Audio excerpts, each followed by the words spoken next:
이 새벽 우리에게 주신 하나님 말씀은 신명기 20장 1절에서 20절까지의 말씀입니다.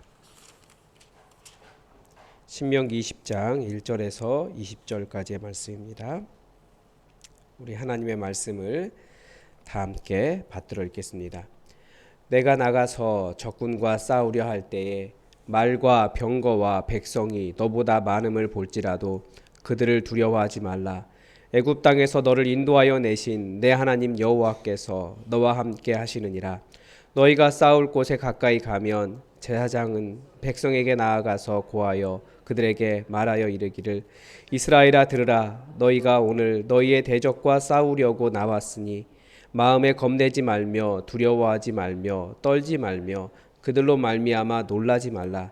너희 하나님 여호와는 너희와 함께 행하시며 너희를 위하여 너희 적군과 싸우시고 구원하실 것이라 할 것이며 책임자들은 백성에게 말하여 이르기를 새 집을 건축하고 낙성식을 행하지 못한 자가 있느냐. 그는 집으로 돌아갈지니 전사하면 타인이 낙성식을 행할까 하노라. 포도원을 만들고 그 과실을 먹지 못한 자가 있느냐. 그는 집으로 돌아갈지니 전사하면 타인이 그 과실을 먹을까 하노라. 여자와 약혼하고 그와 결혼하지 못한 자가 있느냐.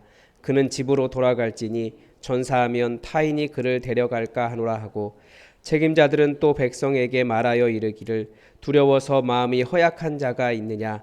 그는 집으로 돌아갈지니 그의 형제들의 마음도 그의 마음과 같이 낙심될까 하노라 하고 백성에게 이르기를 마친 후에 군대의 지휘관들을 세워 무리를 거느리게 할지니라. 내가 어떤 성읍으로 나아가서 치려할 때에 그 성읍에 먼저 화평을 선언하라. 그 성읍이 만일 화평하기로 화답하고 너를 향하여 성문을 열거든 그 모든 주민들에게 내게 조공을 바치고 너를 섬기게 할 것이요. 만일 너와 화평하기를 거부하고 너를 대적하여 싸우려 하거든 너는 그 성읍을 에워싸을 것이며 내 하나님 여호와께서 그 성읍을 내 손에 넘기시거든 너는 칼날로 그 안에 남자를 다 쳐 죽이고 너는 오직 여자들과 유아들과 가축들과 성읍 가운데 있는 모든 것을 너를 위하여 탈취물로 삼을 것이며 너는 내 하나님 여호와께서 내게 주신 적군에게서 빼앗은 것을 먹을지니라. 내가 내게서 멀리 떠난 성읍들 곧 이 민족들에게 속하지 아니한 성읍들에게는 이같이 행하려니와 오직 내 하나님 여호와께서 내게 기업으로 주시는 이 민족들의 성읍에서는 호흡 있는 자를 하나도 살리지 말지니 곧 헷 족속과 아모리 족속과 가나안 족속과 브리스 족속과 히위 족속과 여부스 족속을 내가 진멸하되 내 하나님 여호와께서 내게 명령하신 대로 하라. 이는 그들이 그 신들에게 행하여 모든 가증한 일을 너희에게 가르쳐 본받게 하여 너희가 너희의 하나님 여호와께 범죄할까 함이니라. 너희가 어떤 성읍을 오랫동안 에워싸고 그 성읍을 쳐서 점령하려 할 때에도 도끼를 둘러 그곳의 나무를 찍어내지 말라. 이는 너희가 먹을 것이 될 것임이니 찍지 말라. 들의 수목이 사람이냐. 너희가 어찌 그것을 에워싸겠느냐. 다만 과목이 아닌 수목은 찍어내어 너희와 싸우는 그 성읍을 치는 기구를 만들어 그 성읍을 함락시킬 때까지 쓸지니라. 아멘.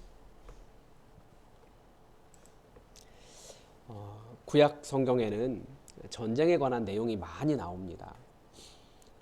생명과 평화를 사랑하시는 하나님께서 전쟁을 명령하고 전쟁을 할 때도 진멸하라 하는 그런 내용들을 이해하지 못하는 사람들이 많이 있습니다.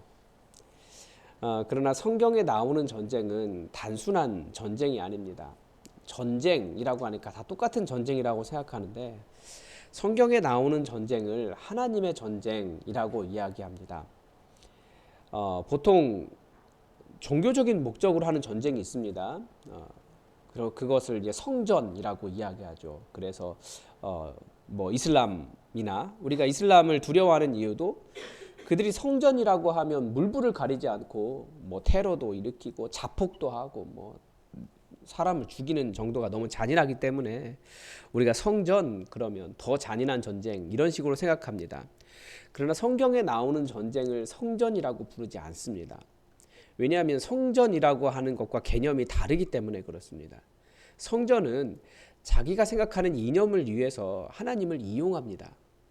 그러나 성경의 전쟁은 하나님의 목적을 위해서 인간이 하나님을 대리하는 성격을 가지고 있습니다. 그래서 일반적으로 말하는 거룩한 전쟁이라고 말하는 성전과는 다른 용어로 하나님의 전쟁이라고 하는 용어를 사용합니다. 이 하나님의 전쟁은 이 하나님께서 인간의 역사에 개입하시는 것입니다. 보통 고대 근동의 그 신화에서는 원래는 신은 인간의 전쟁에 개입하는 존재가 아니었습니다. 아마 그런 시대는 실제로 그 아주 오래된 고대 신화를 이야기하는 겁니다. 그때는 실제로 전쟁이 많이 일어나는 시대가 아니었을 겁니다. 그러다 어느 순간부터 신화 속의 신들이 서로 싸우기 시작하는 거예요. 아주 잔인하게 싸우기 시작합니다. 이제 그때는 전쟁이 활발하게 일어나던 시기에 신화를 반영을 한 거죠. 그때 시대를 신화 속에 반영한 겁니다. 그리고 그때는 전쟁이 활발하게 일어나는 시기이기 때문에 인간의 전쟁 경험이 신화에 반영된 것이다. 그렇게 이야기하고요. 그런데 하나님의 전쟁은 조금 다릅니다. 일반적인 그런 성전에 해당하는 전쟁들은 자기들의 욕심이 있어요. 그 욕심을 그러니까 자기들이 원하는 것을 차지하기 위해서 싸우는 것입니다. 그래서 조금 달라요. 하나님의 전쟁은. 먼저 하나님의 전쟁은 하나님만 싸우십니다. 하나님만 당신의 소유된 백성을 위해서 싸우십니다. 또한 하나님의 전쟁은 심판의 성격이 있습니다. 그러니까 영토나 재물에 대한 욕심 때문에 땅을 확장하도록 하지 않으신다라는 겁니다. 오늘 본문은 전쟁의 규정입니다. 이제 모세의 죽음 이후로 활발하게 전쟁을 하게 될 겁니다. 어떤 마음으로 전쟁에 임해야 하는지, 또 전쟁을 할 때는 무엇을 주의해야 하는지를 가르쳐 줍니다. 그런데 이 본문이 재밌어요. 전쟁이라고 하는 심각한 상황을 이야기하는데 가장 해학적이다라는 생각이 들어요. 맨 마지막에 보면 왜 나무랑 싸웠냐 뭐 이런 말들 아주 재밌는 말이죠. 먼저 전쟁을 대할 때는 두려워하지 말라라고 하십니다. 심지어 어떨 때 두려워하겠습니까?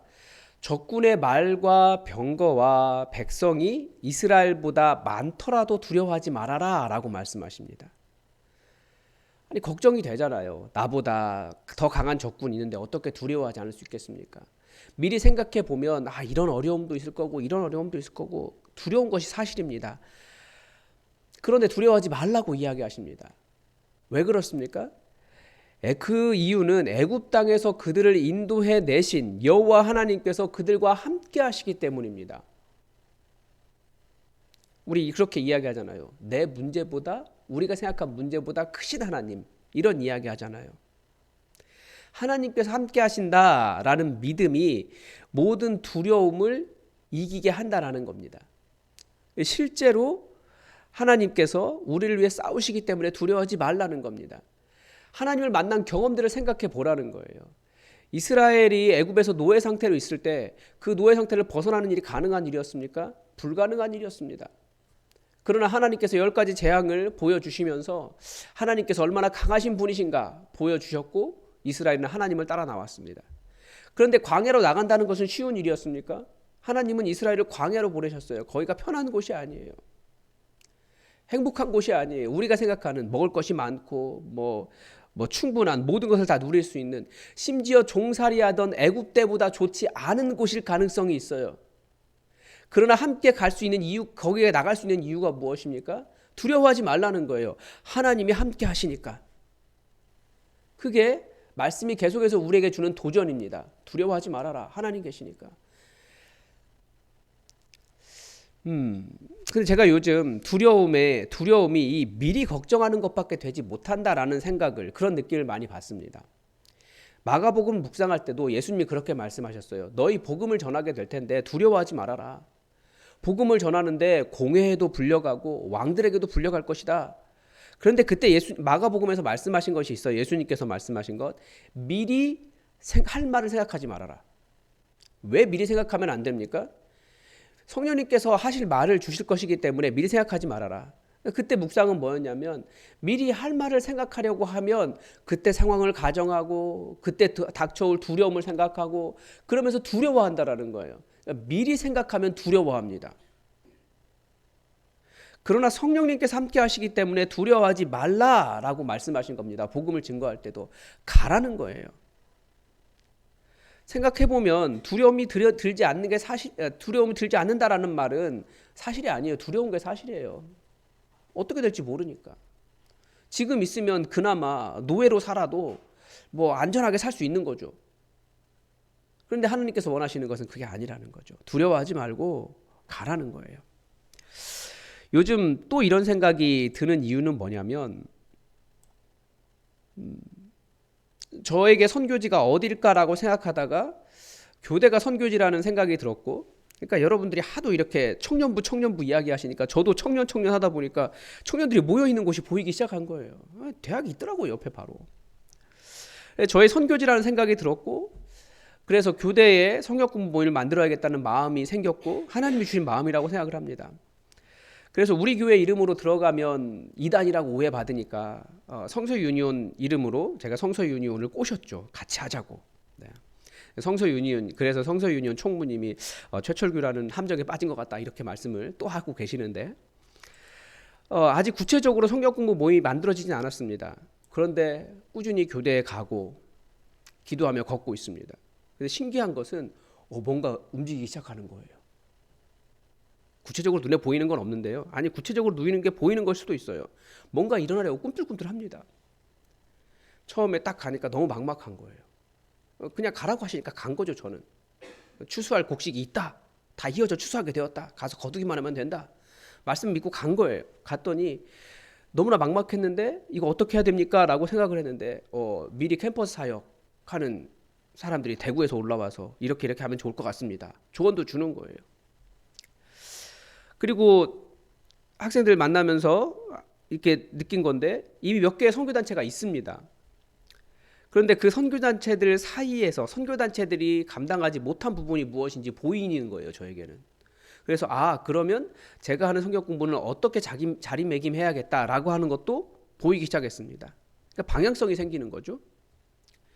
그리고 이 일을 도울 수 있는 학생도 만나게 되고, 그래서 어젯밤에 그 성서유니온 강원 지역 총무, 우리 교회 한번 오셨던 이준호 목사님과 그 학생과 만나서 밥을 먹고 있는데, 세상에 그 자리에 이제 처음 모임이니까 밥을 사야지라고 막 생각하고 있는데 우리 청년들이 들어오는 거예요.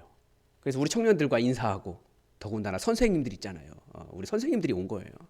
초등학교 선생님의 학교 선배 이렇게 와가지고 얘기하고 만나게 하시는 거예요.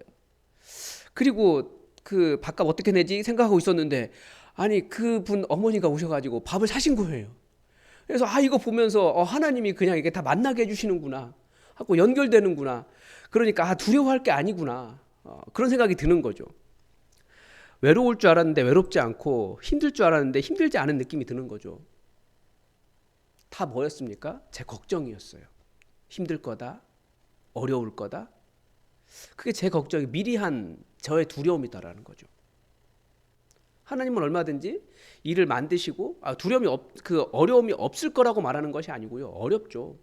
그렇지만 하나님께서 걱정하지 말아라, 내가 다 예비하고 준비하고 있다. 어떻게 이렇게 만나게 되고 누가 와서 밥 살 사람이 오고 이런 일이 일어납니까?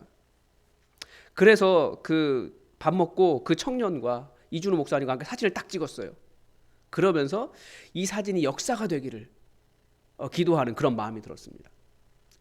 우리는 많은 사실 전쟁과 같은 삶을 살아가고 있습니다. 두려워할 일이 더 많아요. 왜요? 미리 걱정하니까. 하나님께서 함께 하신다라고 하는 생각보다는 내가 감당해야 될 생각이 드니까 두려운 겁니다. 미래로 가는 것은 항상 두려워요. 왜냐하면 지금 상황을 떠나야 되기 때문에. 그렇지만 하나님 함께 하시면 광야도 갈 수 있다라고 하는 것이 우리 그리스도인의 자세였다라는 거죠. 왜 성경이 이렇게 전쟁 이야기를 많이 합니까? 그러니까 전쟁의 현장에 서보니까 알겠어요. 전쟁만큼, 이렇게 힘든 상황만큼 하나님의 도우심을 직접적으로 경험할 수 있는 일이 별로 없습니다. 그리고 우리도 간절하게 하나님의 도우심을 바라는 현장이 별로 없습니다. 그러니까 이스라엘은 그 작은 나라가 전쟁의 틈바구니, 그 강대국 사이의 틈바구니에 껴서 전쟁을 하면서 하나님이 우리의 일상에 가까이 계시고 항상 우리를 도우시고 우리가 무사히 하루를 보낼 수 있는 이유가 하나님께서 함께 하시는 것이구나 라고 하는 것을 아주 예민하게 느끼며 살아왔다라는 거죠. 우리가 일상 속에서도 그런 것을 느낄 수 있지만 전쟁은 정말 더 예민하게 그런 일들을 경험해야 됩니다. 그러니까 아무리 짧은 순간이라도 하나님을 의지하지 않고는 하나님이 함께 하신다라고 하는 그 믿음을 내려놓으면 살아갈 수 없는 현장이었기 때문입니다. 그렇기 때문에 하나님도 우리에게 두려워하지 말아라. 내가 함께 하고 있다. 전쟁은 내가 하는 것이다. 너는 그 전장에 서 있으면 된다라고 말씀하시는 것입니다. 여러분, 이 시대에 하나님의 임재와 하나님의 권능과 하나님의 도우심과 하나님의 용사되심을 경험하고 싶으십니까? 그러면 복음을 전하는 영적 전장의 최전선에 서보십시오. 다른 것 말고 올 한 해는 몇 명을 전도하고 몇 명에게 제자 훈련을 할지를 한번 도전해 보십시오. 아마 하나님의 임재를, 하나님의 권능을, 하나님의 도우심을 비록 두려운 상황을 만나지만 하나님께서 인도하시는 것을 경험할 수 있을 것입니다. 또 이 말씀이 여러 가지로 이제 병역을 면제할 규정들을 계속 가르쳐 줍니다. 집을 지은 지 얼마 안 된 사람, 포도원을 만들고 그 과실을 먹지 못한 사람, 약혼하고 결혼하지 못한 사람, 이 사람들은 부르지 말아라. 처음부터 부르지 말라는 거예요. 그리고 전장에 소집이 됐는데 지도자들은 이런 사람들은 집에 돌려보내라라고 하신 사람이 나옵니다. 두려운 마음이 드는 자. 두려운 마음이 드는 자를 왜 돌려보내야 됩니까? 8절에 보면 두려워서 마음이 허약한 자가 있느냐? 그는 집으로 돌아갈지니. 왜 그러냐면 두려움은 전염되기 때문에 그렇습니다. 그의 형제들의 마음도 그의 마음과 같이 낙심될까 하노라. 두려움은 전염되고 낙심된 마음도 전염되고 부정적인 생각도 전염되기 때문에 그러면 믿음이 떨어지고 될 일도 안 되기 때문에 그런 부정적인 생각하는 사람은 보내라라는 거예요. 하나님의 전쟁을 할 때 굉장히 중요한 말입니다. 그러니까 하나님의 교회가 복음을 증거할 때 자꾸 안 된다. 그것은 불가능한 일입니다. 라고 말하는 부정적인 생각들은 집에 보내야 되는 생각들입니다. 왜냐하면 하나님이 계신데 자꾸 하나님을 의지하지 않고 인간의 자원을 생각하게 되는 거예요. 실제로 앞에 우리보다 훨씬 더 많은 적군이 있고 강력한 적군이 있고 말과 병거가 있어요. 우리는 근데 이 시대에 그 이스라엘 사람들은 청동기 문화도 들어가지 않았기 때문에 들고 있는 무기라는 게 나뭇가지 같은 거예요. 아니면 뭐 딱딱한 거, 돌멩이 들고 그러고 싸우고 있는 거예요. 자기들이 싸울 수 있는 힘이 있는 게 아니었어요, 처음부터. 근데 앞에는 철병거, 그러니까 대포 막 이런 거 있는 거죠. 그런데 이기지 못하는 이유가 무엇이냐? 믿음이 없기 때문에 그러는 거예요. 그러니까 부정적인 생각하고 하나님 돕지 못하신다. 안 된다라고 말하는 생각. 그러니까 우리가 생각하면 사실은 그런 생각이 합리적이라고 생각하지만 그러나 하나님의 입장에서 봤을 때는 그런 생각들은 돌려보내라. 그래서 하나님의 전쟁인 겁니다. 인간의 자원으로 전쟁하는 것이 아니고 우리는 하나님의 전쟁을 하고 있기 때문에 부정적인 마음, 안 된다라고 말하는 마음, 그것이 전염되어서 다른 사람을 힘들게 하는 마음, 그런 거 있으면 돌려보내라고. 그래서 이스라엘이 왜 광야에서 40년을 헤맸습니까? 가데스 바네아에서 하나님께서 이제 저기 가나안 땅이 있으니까 너희 들어가라 라고 말씀하셨는데 백성들이 우리 먼저 정탐합시다 라고 이야기해서 정탐꾼 보냈잖아요. 40일을 정탐을 했어요. 가서 보니까 좋은 땅은 맞더라는 거예요. 그런데 우리 들어가면 질 겁니다. 왜냐하면 거기에는 거대한 거인의 후손들도 있고 성들도 우리가 점령할 수 없는 난공불락의 성들이고 다들 마을들은 공격하기 어려운 상황에 있습니다. 우리 들어가면 우린 그들에 비하면 메뚜기와 같아서 들어가면 우리 질 겁니다. 그래서 하나님께서 화가 나셔서 너희 그래? 그러면 그 40일 곱하기 1년씩 해서 40년 동안 헤매게 될 거야. 그래서 광야를 헤매게 된 거예요. 부정적인 생각으로 하나님의 권능을 의심하고 하나님을 의지하기보다 인간의 자원을 생각하고 믿음이 떨어졌을 때 그 허약한 마음이 다른 형제들의 마음에도 전염돼서 그 사람들이 밤새도록 울면서 하나님을 원망했고 모세를 원망했습니다. 왜 우리를 여기 데려왔냐고. 그러자 그런 40년을 헤매게 되는 겁니다. 믿음이 없을 때, 그런 마음이 전염될 때, 낙심이 전염될 때. 그래서 우리는 언제도 낙심하지 않습니까? 죽어도 낙심하지 않는 사람들입니다. 왜냐하면 예수님은 죽음을 이기고 부활하신 분이십니다. 죽음조차도 낙심하지 못하게 하는 게 그리스도인입니다. 무엇이 우리를 두렵게 하겠습니까? 여러분, 우리 함께 손잡고 하나님의 일을 이루는 사람들입니다. 믿음이 약해진 자를 오히려 붙잡아주고 일어설 수 있게 하고 하나님 의지하게 하고, 그래서 하나님 의지하면서 정말 아무리 강하고 큰 두려운 적군이 우리 앞에 놓여 있다 할지라도 하나님께서 해결하시는 것을 보면서, 하나님께서 인도하시는 것을 보면서, 하나님께서 도우심을 보면서 그렇게 하나님의 교회를 만들어가고 우리의 삶을 살아가는 그런 믿음의 삶이 되기를 바랍니다. 오늘도 하나님의 뜻이 우리에게 이루어지기를 주기도문으로 기도하겠습니다. 하늘에 계신 우리 아버지, 아버지의 이름을 거룩하게 하시며 아버지의 나라가 오게 하시며 아버지의 뜻이 하늘에서와 같이 땅에서도 이루어지게 하소서. 오늘 우리에게 일용할 양식을 주시고 우리가 우리에게 잘못한 사람을 용서하여 준 것 같이 우리 죄를 용서하여 주시고 우리를 시험에 빠지지 않게 하시고 악에서 구하소서. 나라와 권능과 영광이 영원히 아버지의 것입니다. 아멘. 여러분, 오늘도 환우들을 위해서 기도해 주십시오. 또 감사한 걸 하나 고백하자면, 지난주에 수요 기도회 하는데 기침을 너무 많이 해서 의정이가 막 엉엉 울었어요. 예배 끝나고. 그래서 그때부터 제 마음은 계속 의정이를 위해서 기도하는 마음이 있었거든요. 근데 어제 만났는데 죄송한데 이게 기침이 이게 끊어진 거예요. 그리고 우리 변미정 집사님도 그런 하나님께서 빠르게 회복시켜 주시는 은혜가 있습니다. 우리 계속해서 환우들을 위해서 기도합시다. 또 이정순 권사님을 위해서도 기도해 주십시오. 교회에 나올 수 있는 힘과 건강이 있을 수 있도록 여러분 기도해 주시고, 여러분 생각나는 대로 환우들을 위해서 계속 기도를 부탁을 드립니다. 그리고 오늘 수요 기도회를 위해서도 기도해 주십시오.